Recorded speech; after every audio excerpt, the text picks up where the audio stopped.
For over half a century, humans have endeavored to make business a force for good. But is the movement working? Or is it time to explore a new path forward? Welcome to Less Talk, More Action. We are your hosts, Joel Caesar and Owen Barrett, experts in clean energy, net zero real estate, decarbonization, and entrepreneurship. In each episode, we ask provocative questions and share stories from the front lines of sustainability with leaders in science, tech, and business taking real action to design a cleaner, better future. Thanks for joining the conversation. Now, let's get to work.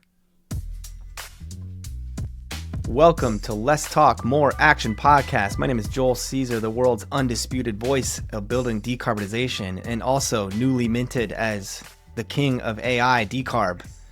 Joining me as always is Owen Barrett, the founder and CEO of America's fastest growing solar company.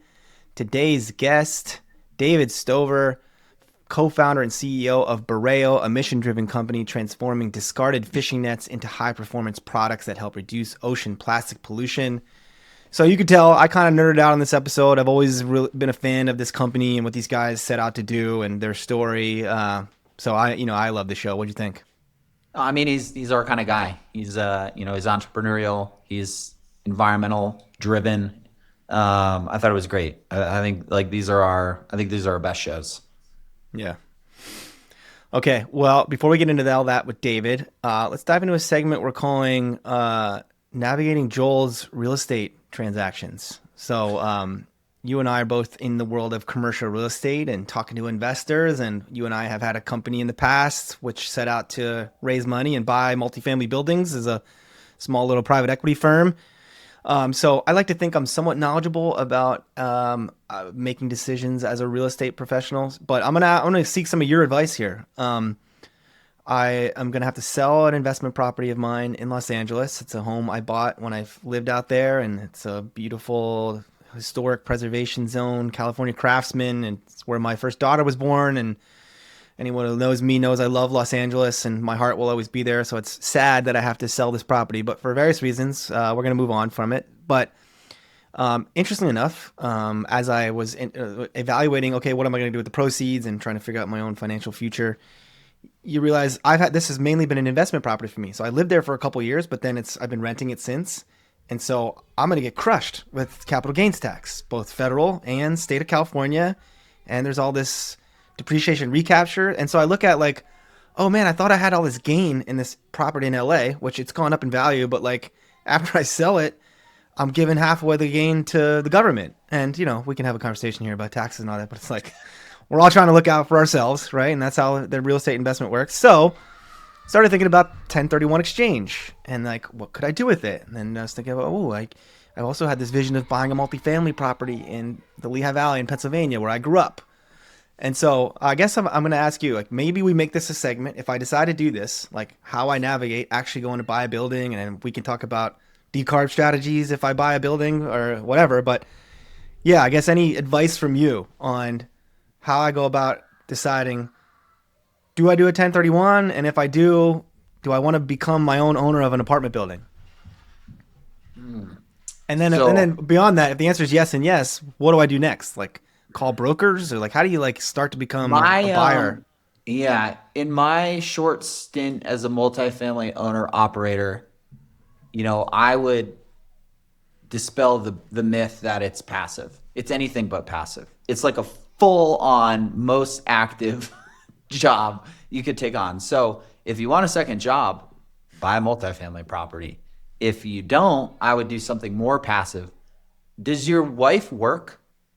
Yeah. Full time? Yep. Okay. Well, you want to be a real estate professional? You want one of us to be a real estate that's what I was going to say. Well, potentially.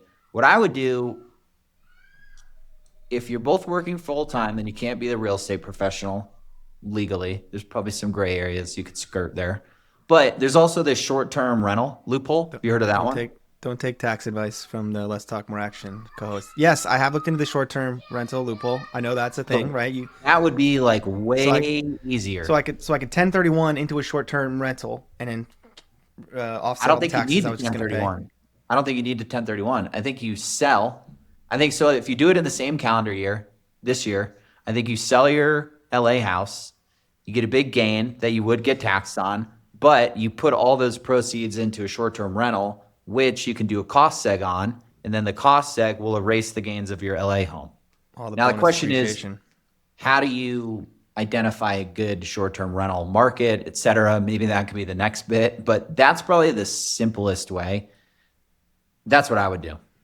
Well, the thing that's got me somewhat excited, and I've looked into that too, it's about like moving it into a multifamily. It's sort of this idea of playing Monopoly, right? My single family turns into a multifamily, and that's cool. And you're doing 1031. That's what a savvy investor does. And I'm not naive. I know it's going to be hard, but it's like, is it also some less talk, more action vibe theme of okay, now I'm the owner. Like we can sit there and say owners take action. Like what if I own my own little building and I'm like, well, why aren't I using Shine to put solar on this building? Or why aren't I using who was the last guy we had? John and his cool EV charging technology. Like I could become a laboratory of a lot of the products that we're hearing about on the show. I mean, if you want to go full action, I would develop a LIHTC property. We've been so in the weeds about LIHTC, low income housing tax credit stuff. You want me to develop it, like build it? I want you to develop a LIHTC property. But that I can't 1031 into a ground up development, right? There's a whole I don't even know how that would work, right? You're buying land or No, yeah, you probably can't. Yeah, I guess from a taxation standpoint, that doesn't work. I don't know, man. I think all right, well, let's go back to let's be more tactical, and this will be the last question because I know we're making this long. If we were like, yeah, you should go. I want to in Lehigh Valley. We're gonna go buy multifamily. What's the first step? Like, you don't just go on Redfin, right? I gotta go. no. I gotta go walk the walk. I gotta go meet brokers, and you find deals that aren't listed, right? I think so. I like your idea going to wherever in Pennsylvania, some like secondary, tertiary market where it's not going to be that competitive. I think you start networking with brokers, telling them what you're looking for. I think you get really good at underwriting. And then I think you just plan on underwriting a bunch of deals before you pull the trigger on one. And for me, I think one of our lessons learned is like I want to. Well, the next time I get into this, if I do, I want to know the market. Like my dad's there, my brothers are there. I have friends who are contractors. I have people that are in banking. So like, it's a market I could really know. So I think Yeah. in real estate, as you and I both have recognized, it's not passive. It's not easy. You got to find the little angles where you can. And I think like my home turf is maybe where a place where I could have some advantage. Yeah, I would agree.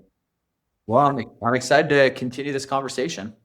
Yeah, well, we'll keep you posted on where it goes, and of course, I'll try to be a Shine customer if I get a building with some roof space and have solar for each of my tenants. But with that, let's jump into our conversation with David Stover.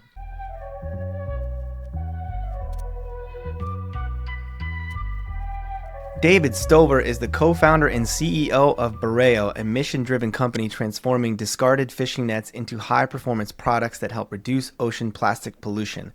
An avid surfer and environmental advocate, David transitioned from a career in corporate finance to entrepreneurship after witnessing the global impact of marine plastic waste firsthand.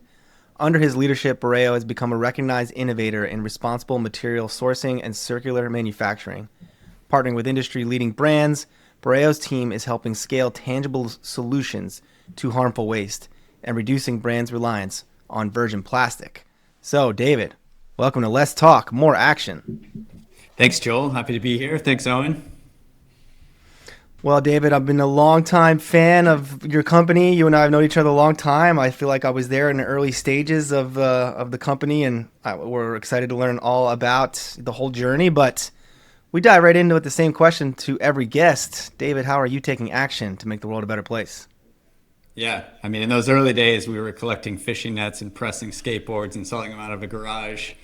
That was 12 years ago. Now we're a global network. Our team's 43 people.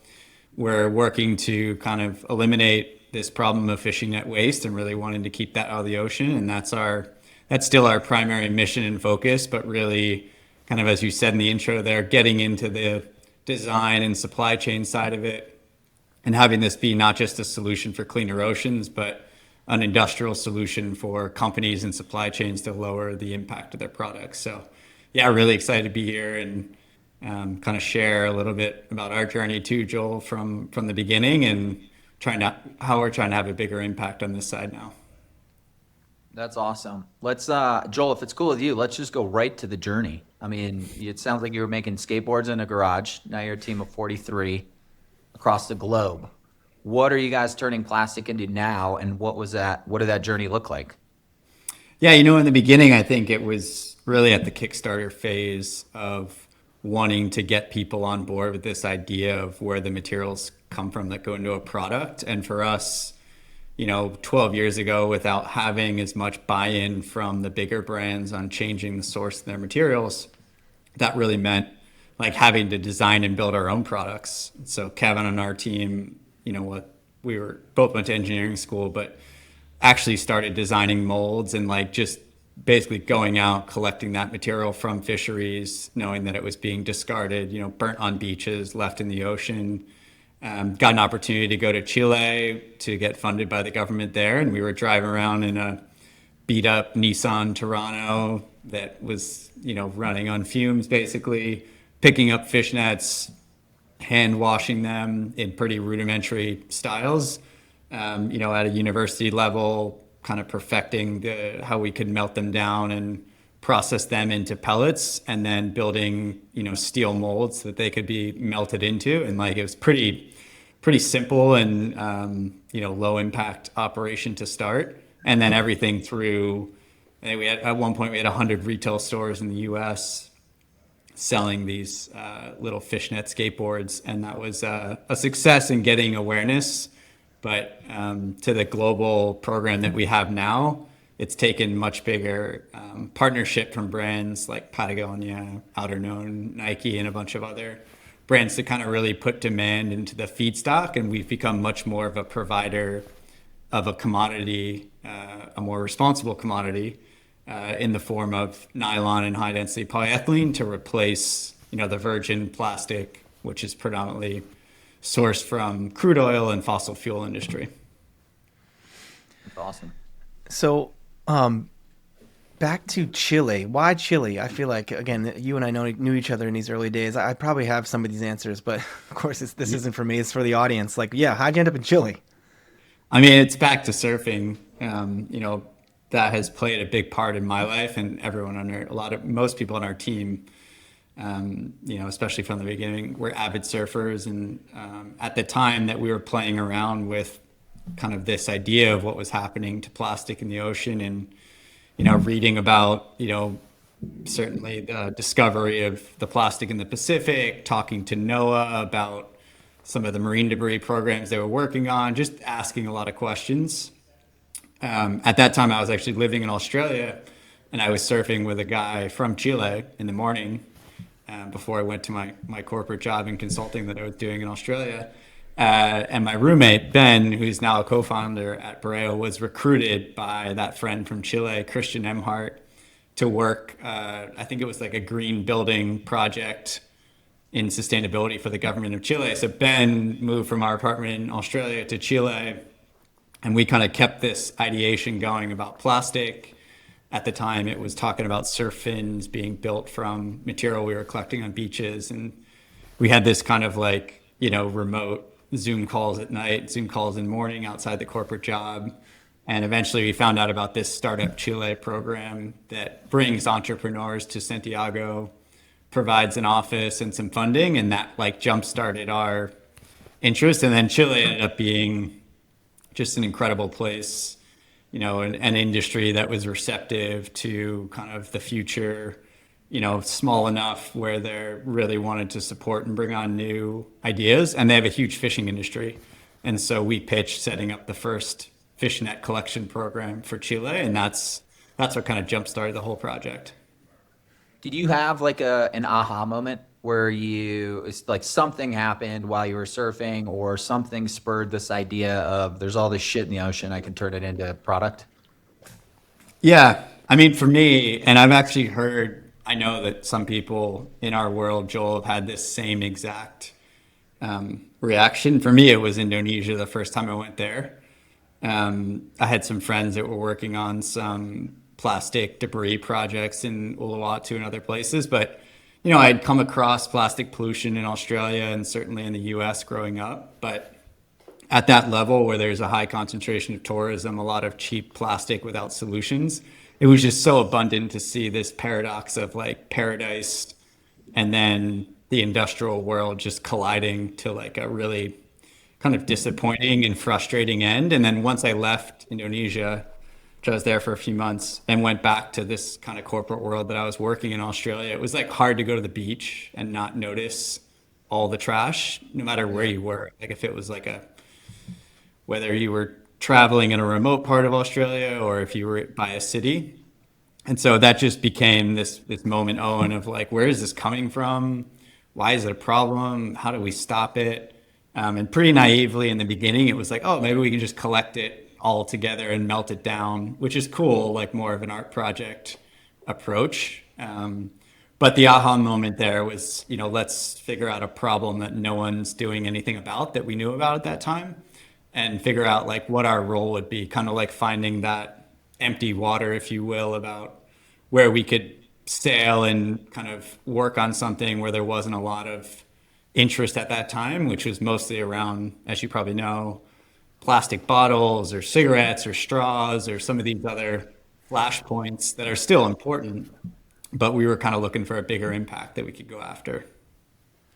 So you went to Lehigh, right? Is that correct? Yeah. Yep. So I'm a fellow Patriot Leaguer. Nice. So you're, Lehigh, corporate job, engineering. The title of the show is Less Talk, More Action. We were talking about this a little bit before we jumped on and how that aligns with the way you guys see the world. So I guess kind of building on Owen's question, but a little more specifically, when did you say, you know what, screw this corporate shit, I'm going to start something that matters? Yeah. I mean, I think Ben, who's a co-founder, we were roommates for a couple of years in Sydney, and he was working in sustainability and specifically life cycle assessment, looking at the footprint of products. And I was doing some consulting work in finance, and like we both would just vent about, it was really interesting to learn about businesses and corporates and write reports. And you see the academic side of it, but we didn't have purpose in the work. And we both were like pretty motivated to, whether that was working for a nonprofit or take some time away, like we just wanted to have some meaning in the work that we were doing. And then Kevin at the time, who was another co-founder that we started the business with, he was at the same point. He was actually at Boeing doing some industrial design, obviously still in the corporate world. And we all were just like, we were young, we didn't have families at the time. Like, this is the time to do it. If it doesn't work, we'll just go back and enter the workforce again, which I don't know if we would have been successful if we had to do that, knowing all of our characters now. But yeah, it was just a good time to set sail and really wanting to do something meaningful and something that we cared about. And that's something that we talk to entrepreneurs and even students about all the time, is like having an interest in your work. I'm sure, as you guys know, it just allows you to focus on it and just be really engaged with what you're doing. And I think we're all feel fortunate to have that. Owen talks about this a lot on this show. And to your point, we've had other entrepreneurs who express a similar perspective that like once you go all in on the entrepreneurial journey and you leave, especially someone who's been in the corporate world and then you go take this leap, it's hard to come back to then having a boss or having someone tell you what to do.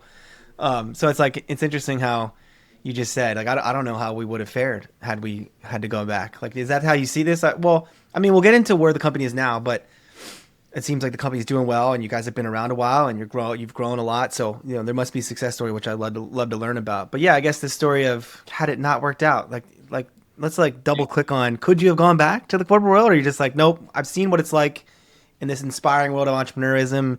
And even if this first idea didn't work, you would find another one. You think that's how it would have played out?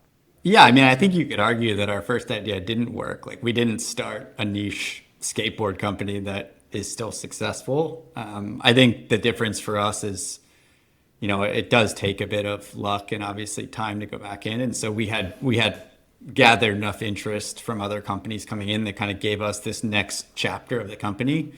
I think if that wouldn't have worked, I think finding more meaning in that corporate space, obviously you've got a background, Joel, in some of the space of renewable energy. That's something that's always interested me. Even just this idea of like building lower impact products and circular design and the things that we were working on, I think likely I would have pivoted back into that space as opposed to going back to more of the corporate world.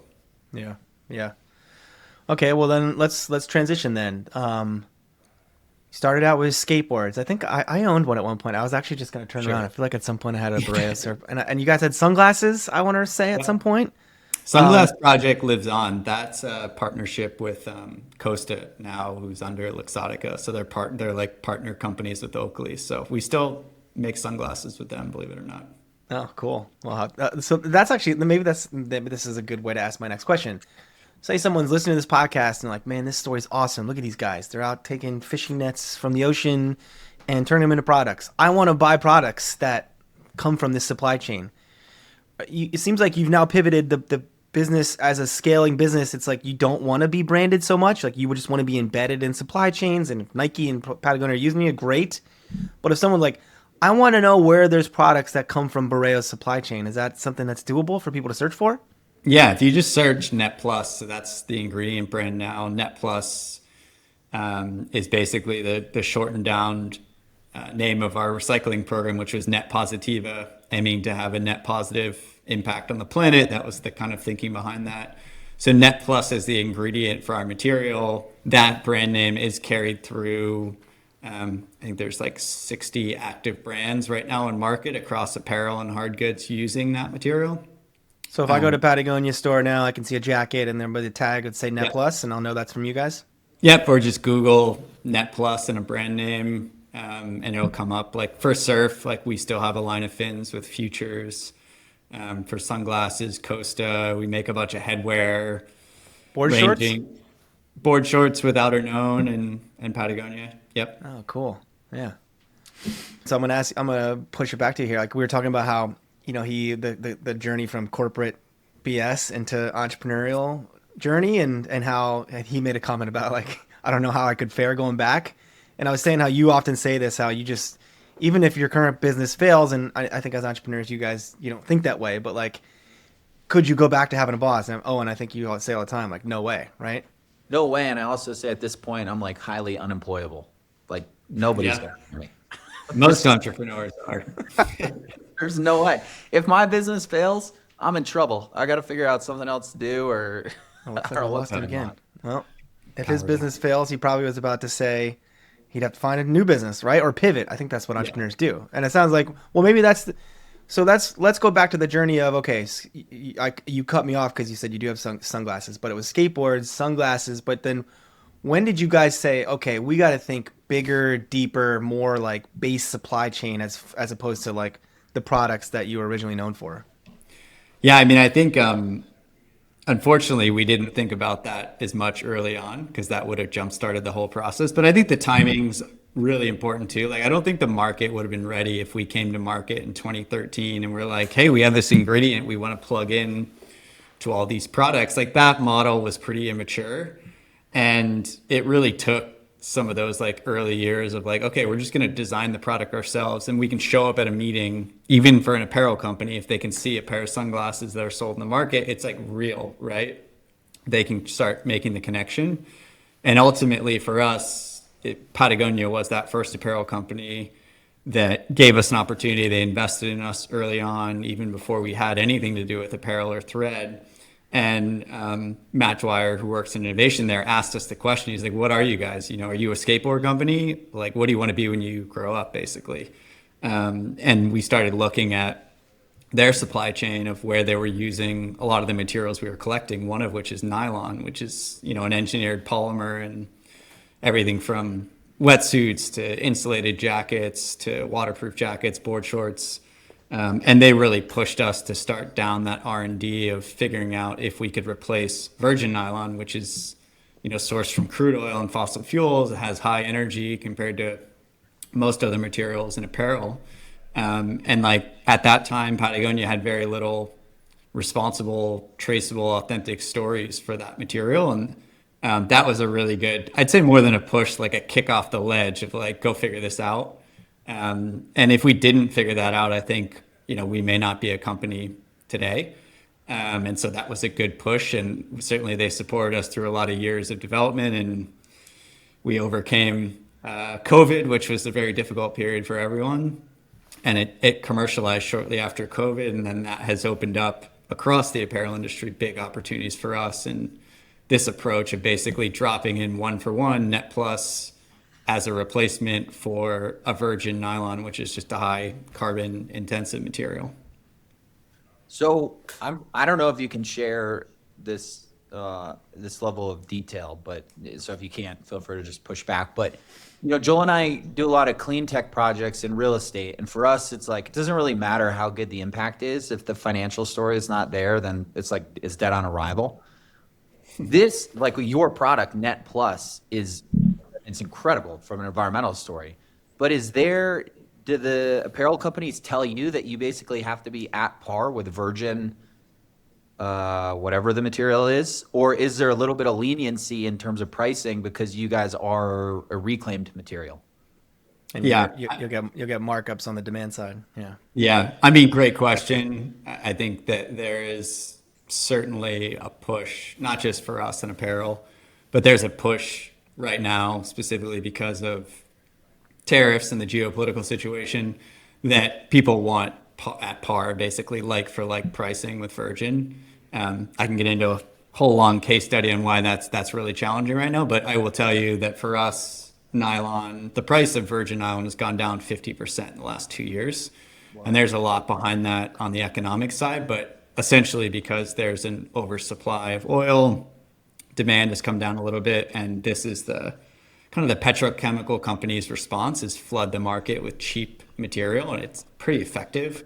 And so a brand right now has to have some conviction, Owen, to add a cost associated with whether that's paying people fairly or certainly supporting the environment. Our job is to really have those difficult cost conversations and work it into programs where they can afford to pay a little bit more and get a return on the brand or the storytelling behind it. It doesn't have to be cost prohibitive. Like if you think about kind of a premium jacket that you might go skiing in, right?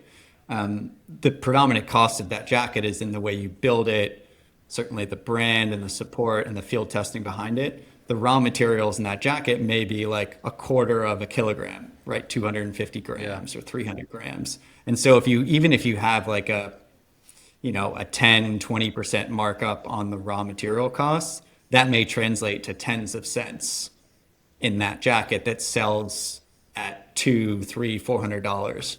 Yeah. And then obviously as you get further back, it just gets to be harder math. If you're selling like really heavy objects for cheap, like if you were selling an office chair for $30 and it had pounds of material in it, that would be really difficult to convert to recycled.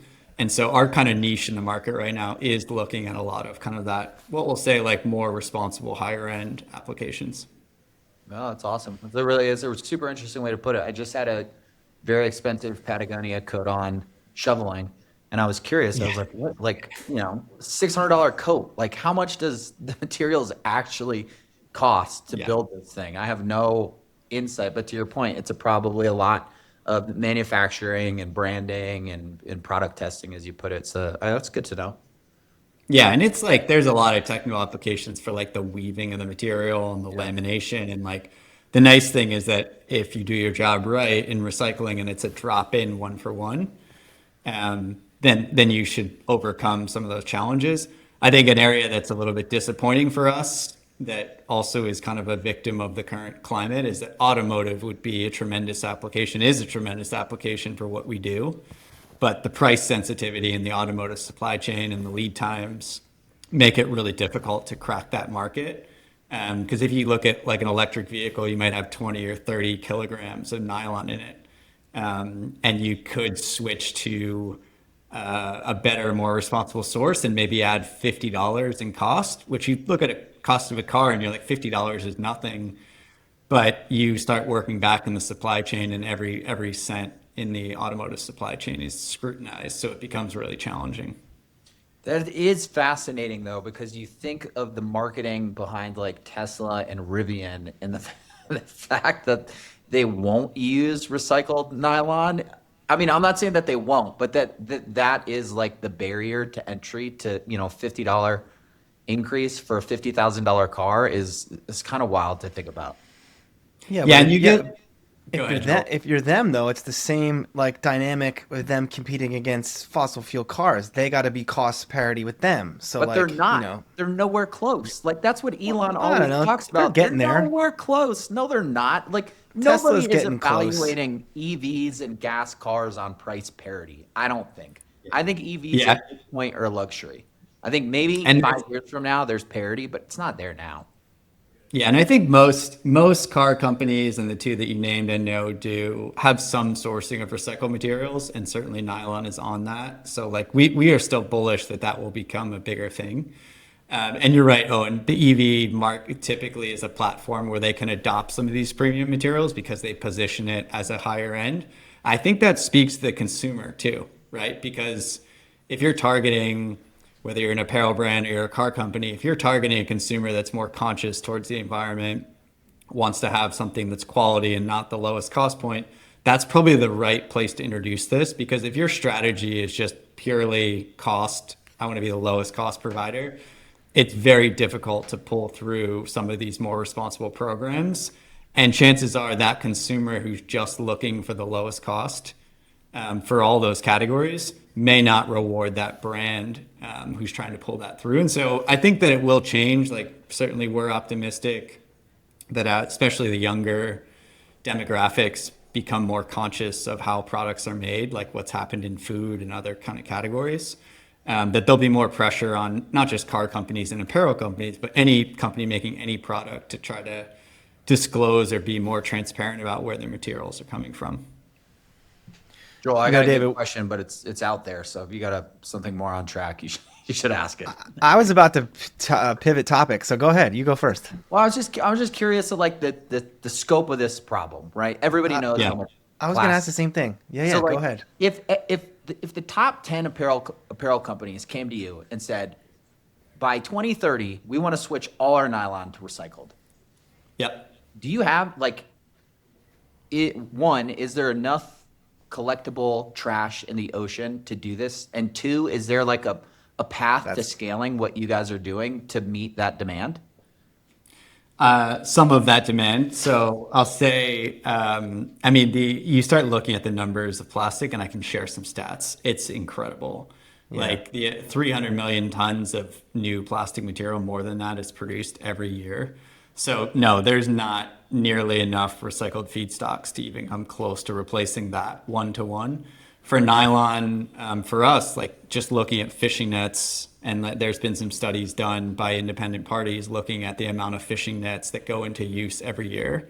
It's about 1 million tons of material, which is still a lot. It's a lot. We collect right now about somewhere between 1,500 and 2,000 tons. So we are nowhere near capped out on waste. We had a call this morning with a very big entity in Europe asking us that same question, saying, yeah, we build capacity so at our facilities to collect this material, and we build relationships with fisheries. We're at 1,500 to 2,000 right now.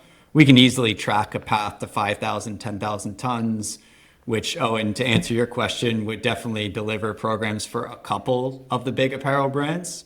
But there is also a pathway, over the longer term that we're not limited by the amount of waste. Like if the demand was there, of course, you can go and raise capital and open more facilities and do more harvesting. But you gotta go in lockstep, because if you open too much capacity, which we're very concerned about right now for the entire recycling industry, because what happens is when you have capacity and demand softens a little bit, you lose that infrastructure. And I think we've already started to see that because of some of the economic pressures that we talked about at the start of the call. When virgin plastic's so cheap, recycled looks more expensive. If geopolitically people are worried about competition and price, they pull back a bit on some of those commitments to sustainability. And the result is you'll have some of these big advanced centers going under, unfortunately. And so there really needs to be kind of like a balanced step of like, yes, we're building demand and capacity in lockstep. It's not tech growth though. You can't open it overnight, right? Yeah. These things take time and planning. And so for us, it's like we've been a little bit more careful on the capacity that we've committed to because of that. Did you guys have to upgrades? Oh, sorry. Sounds like an expensive business model. Yeah, I mean, anytime you got to move physical material and employ people and buy or lease a facility and put expensive equipment in place, you're taking on risk and a burden that's different than, developing an app and putting that on the app store. Software. You hear that, Joel? Deploying my AI software. Yeah, it's a little easier.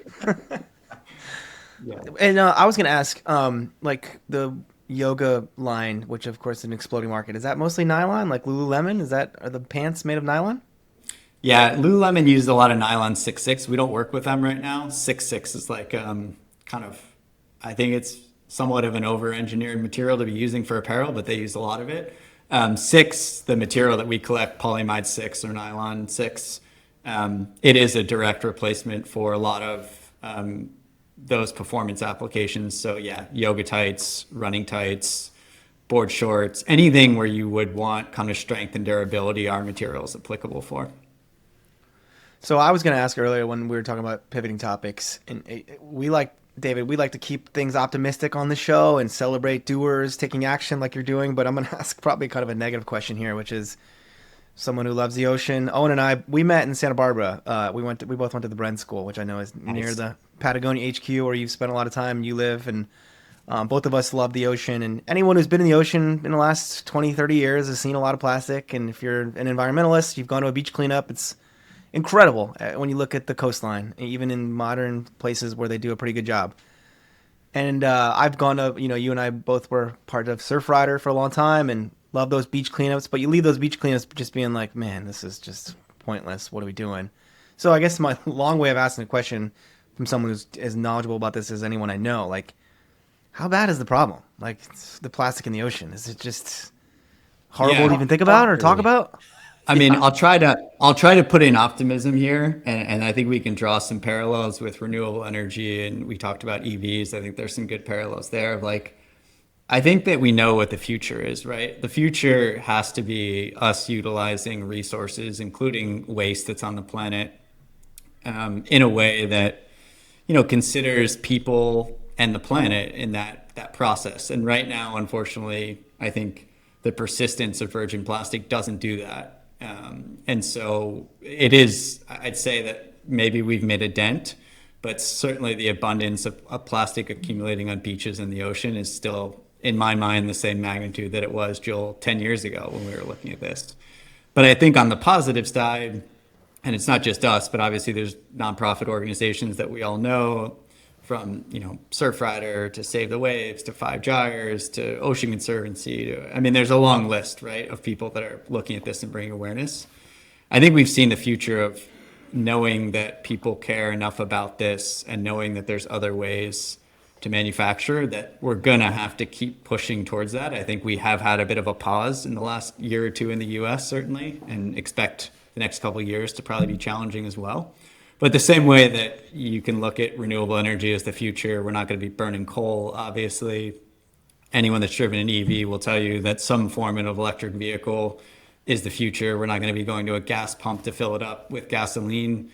But there has been kind of a pause on some of that progress, obviously, in recent times. So I am optimistic that consumers will play a bigger role in putting pressure on brands, not just regulation. I think there is a need for regulation and for governments to understand kind of the implications here to help out.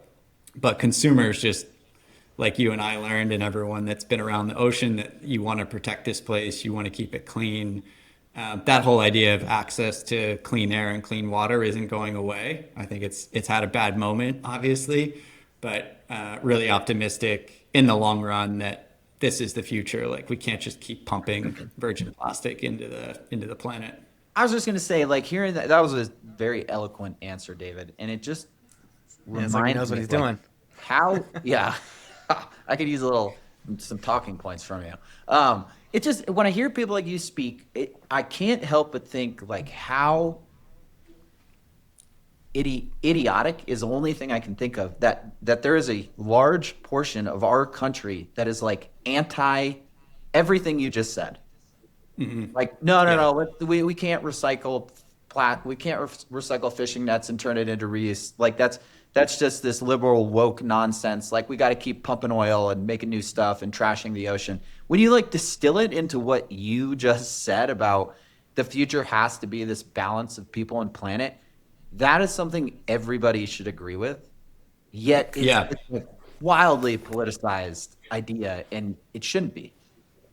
And I think like you go to beach cleanups and you see people I've seen people across the political spectrum often. I've heard Yeah. stories I haven't been there in person, but I've heard stories of like clean water initiatives, like especially like rivers and oceans. Like if there's community events, even in a place that's not liberal, like people will step up and stand for the environment. And I think like, you look at what's happening in hunting and fishing in that category, or hook and bullet, as people like to call it.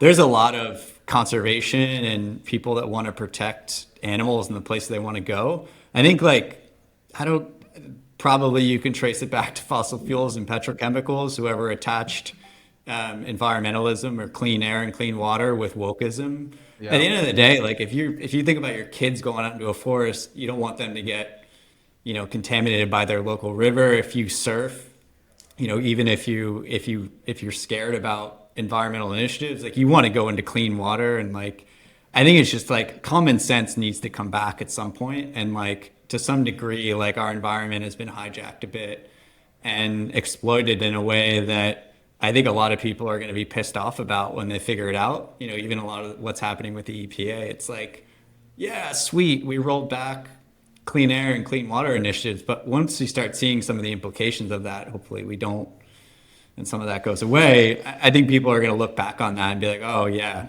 that was a mistake. Yeah.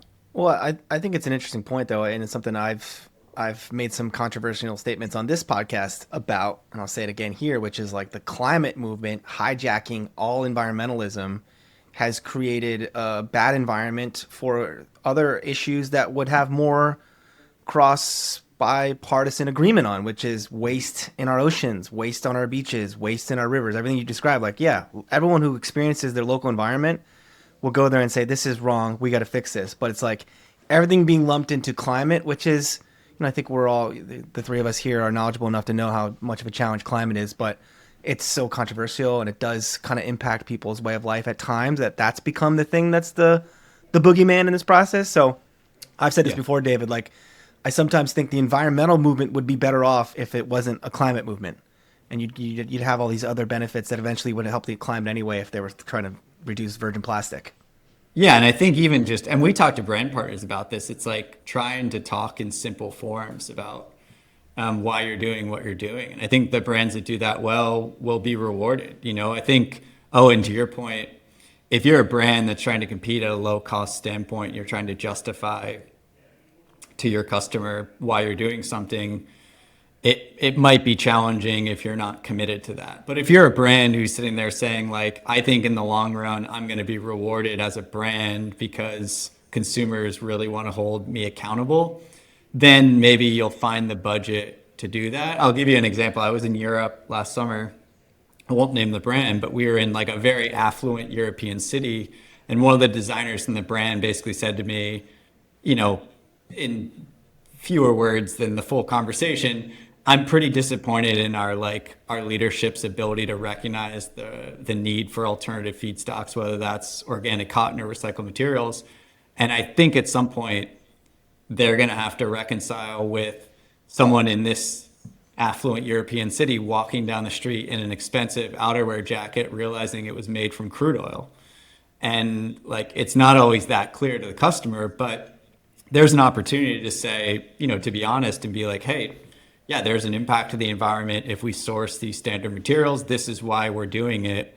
And hopefully we'll start to see more use cases of those brands being rewarded by consumers, even ahead of this regulation that we talked about before, which is needed, certainly for governments to step up. And Joel, that kind of also, I think that's some of the climate movement too. You just get caught up in like waiting on the regulations or waiting on the new release of what the standards are going to be, when it's like, well, if the consumers want this and you have a brand, why not just go ahead and do it right now and take action before you got to wait on some bill to pass to justify this to your leadership board. Oh man, I'm gonna clip that. I had a LinkedIn post the other day where I kind of just said, because everyone in our space was whining about the recent EPA removing the endangerment findings, so they can't regulate climate. And we can all have a discussion about how that's right or wrong, but I was basically saying like, hey, everyone who's sitting on LinkedIn complaining about the EPA and saying the world's like, stop bitching and stop waiting for the regulation to change back. And there's plenty of solutions. Go out there and start a company or build a solution and fix it. So I think, you just said it better than I did. When I've been attacked, that post, I've had some provocative posts on LinkedIn. I don't know if I've ever gotten attacked like this one. So, well, I think the frustrating point, and like, yeah, I know we're getting along in the tooth on this one, but like, yeah, thinking about like EVs and renewables or recycled material, like the problem is that like the damage that's been done politically doesn't make sense, right? I forget who said this, but they were like, it's the equivalent of like someone seeing the internet and then going back and telling people they had to fax messages.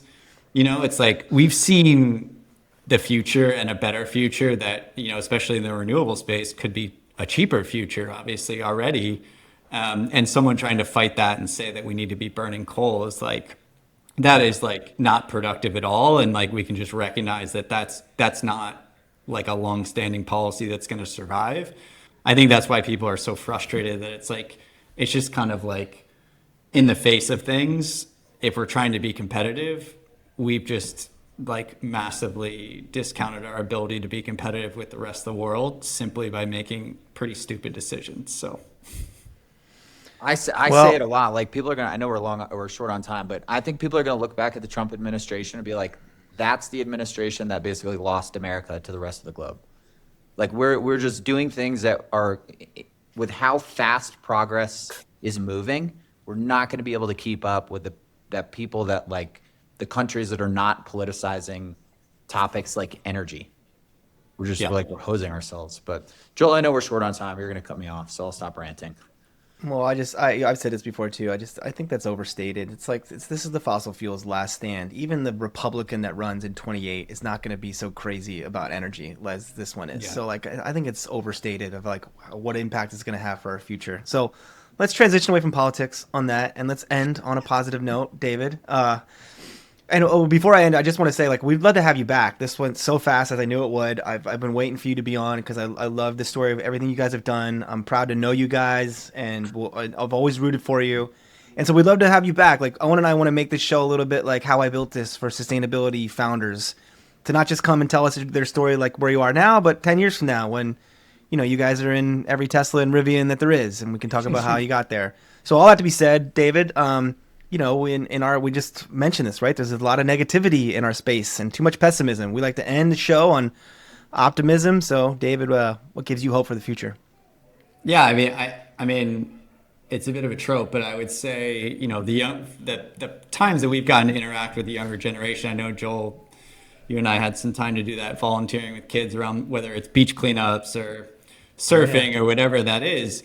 I mean, I think what gives me hope is that like that generation seems to understand the impact on the planet and people a lot more than our generation, the generation above us.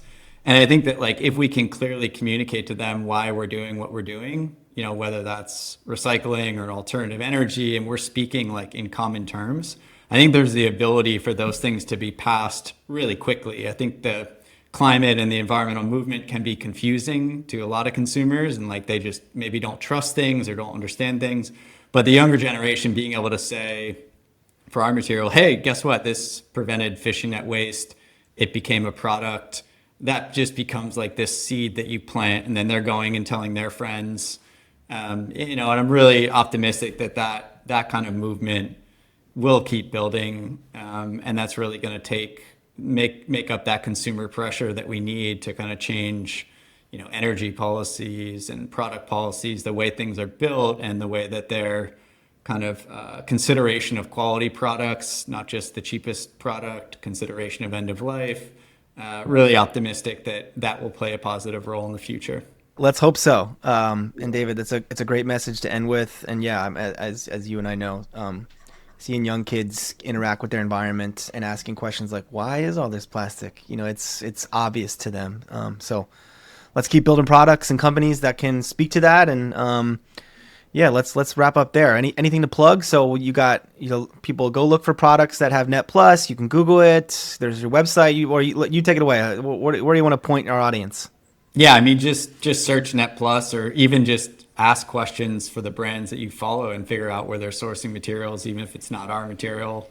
Reward them. I'll plug, because I've been talking about renewable energy a lot, that we just converted our own facility that we bought in Chile to a solar PV system to kind of run all the energy there. And so outside of apparel, we're also offering alternative nylon at a rate that's about 95% reduction to kind of standard nylon emissions, because that whole thing's running on solar.